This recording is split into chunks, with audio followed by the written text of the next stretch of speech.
Je vous présente l'Asus VivoBook Go 14404 FAEB1636. Ici, l'idée est claire, proposer un 14 pouces simple, léger et abordable pour les études, la bureautique et les usages du quotidien. À 499 € au lancement, il peut attirer l'œil. Mais est-ce une vraie bonne pioche, ou juste un PC d'entrée de gamme correct sans plus? Voyons ça. Écran. On passe maintenant à l'écran. Ce modèle dispose d'une dalle 14 pouces en Full HD, au format 16/9e, avec traitement anti-reflet.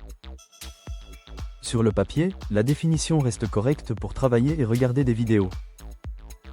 En revanche, il faut bien noter qu'on est sur une dalle TN. Pour un usage bureautique simple, ça passe, mais on ne retrouve pas le confort d'une bonne dalle IPS, notamment sur les angles de vision et le rendu global. Processeur.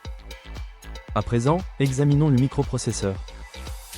Le Ryzen 5 40 est une puce AMD très modeste, basée sur l'architecture Zen 2, avec 4 cœurs, 8 threads, une Radeon 610M intégrée et aucune mention d'ANPU dédiée sur la fiche officielle AMD. En pratique, son profil se rapproche beaucoup de celui d'un Ryzen 5 7520U. On est donc sur une base taillée pour Office, le web, la visio et du multitâche léger, pas pour des usages lourds ni pour une vraie ambition créative.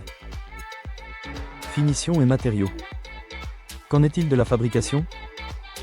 Asus met en avant un châssis léger, une charnière à 180 degrés, un cache webcam physique et une conception pensée pour un usage mobile. De son côté, Gizbot parlait d'une construction sérieuse pour le prix, avec un appareil plastique mais jugé solide et sans flex notable lors de sa prise en main. En clair, je le vois comme un portable pratique et simple, pas comme une machine premium, mais pas non plus comme un produit bâclé. Configuration et usage. On enchaîne avec le reste. Les 16 Go de LPDDR5 et le SSD de 1 Teraoctet sont franchement de bons arguments à ce niveau de prix, surtout pour garder un PC réactif en bureautique. Ce modèle reste aussi assez facile à transporter avec environ 1,38 kg. En revanche, la mémoire est soudée et la plateforme Mendocino reste limitée. Il faut donc le voir comme un outil de travail simple, pas comme une machine évolutive ou polyvalente au sens large.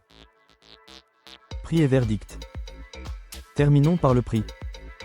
Son prix de lancement est affiché à 499 € et cette version est vendue sans système d'exploitation.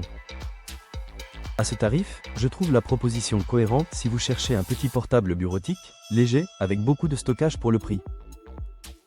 En revanche, l'écran TN, l'absence de clavier rétroéclairé et le processeur assez modeste rappellent bien qu'on reste sur une machine d'entrée de gamme. Pour comparer les sites marchands et voir son prix du moment, le lien en description renvoie vers Comparer Malin.